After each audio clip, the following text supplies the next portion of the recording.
একটি খবর গোটা দেশের মানুষকে উদ্বিগ্ন করেছে এবং বলা চলে যে খালেদা জিয়ার অসুস্থতার কথা বলেন না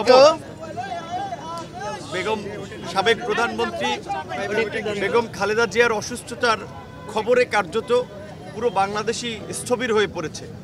সকল শ্রেণী পেশার মানুষের মধ্যে একটা উদ্বেগ উৎকণ্ঠা।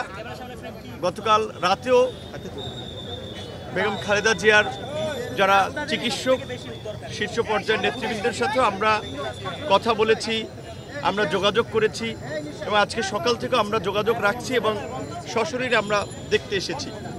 তার অবস্থা আপনারা লক্ষ্য করেছেন যে বিশেষ করে মাঝখানে যে আপনার হাসিনা তাকে জেলে নেয়ার পর থেকেই আসলে একজন সুস্থ মানুষ ধীরে ধীরে যেভাবে অসুস্থ হয়ে পড়েছিলেন, সেখান থেকে 5ই আগস্টের পরে আমরা তাকে একটু সুস্থ হতে দেখেছিলাম এবং আমরা আশা করেছিলাম যে তার এই সুস্থতা দিনে দিনে আরও তাকে শক্তিশালী করে তুলবে এবং রাজনীতি থেকে শুরু করে দেশের কার্যক্রমে তাকে সক্রিয় করে তুলবে এবং আমরা তরুণরা তার মতো একজন আপসীর নেত্রী, যিনি দেশের প্রশ্নে জাতির প্রশ্নে আপসীন থেকেছেন, নিজে কারাবাস বেছে নিয়েছেন কিন্তু মাথা নত করেন নাই।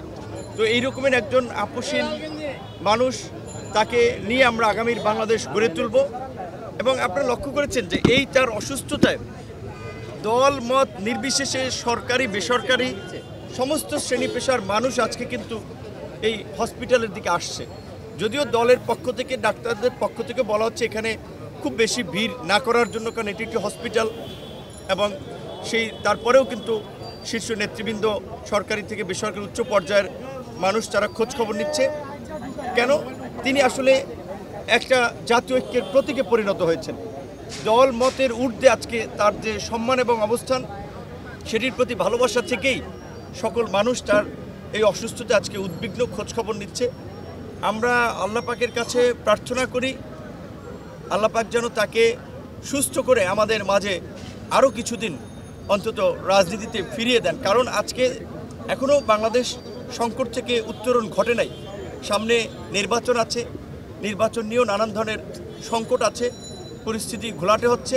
সো এই রকমের সময়ে জাতীয় ঐক্যের প্রতীক বাম ডান বাম মধ্যমপন্থী একবারে সমস্ত মত পথের মানুষ এবং দেখেছেন এই গণ অভ্যুত্থানের তরুণরা কিভাবে তার জন্য দোয়া করছে। কেউ বিএনপি করে না, ছাত্রদল করে না, যুবদল করে না, মসজিদ মাদ্রাসায় মন্দির প্যাগোডা গির্জায় দোয়ার আয়োজন করছে, কারণ সকলে এটা কিন্তু ফিল করছে যে এই মুহূর্তে জাতিকে ঐক্যবদ্ধ করার ক্ষেত্রে খালেদা জিয়ার একটা উপস্থিতি, তার একটা নেতৃত্ব, তার একটা দিক নির্দেশনা এই জাতির জন্য খুবই প্রয়োজন।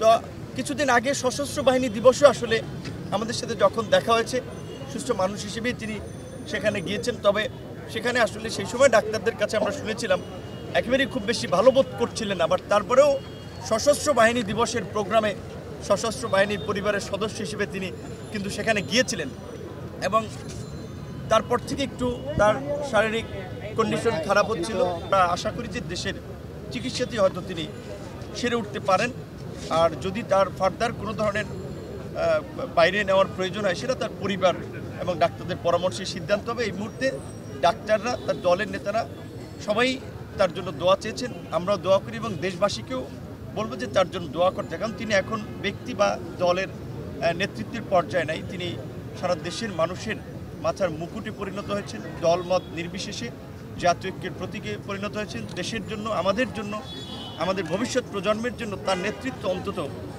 এই মুহূর্তে খুবই প্রয়োজন, আমরা এটা ফিল করি।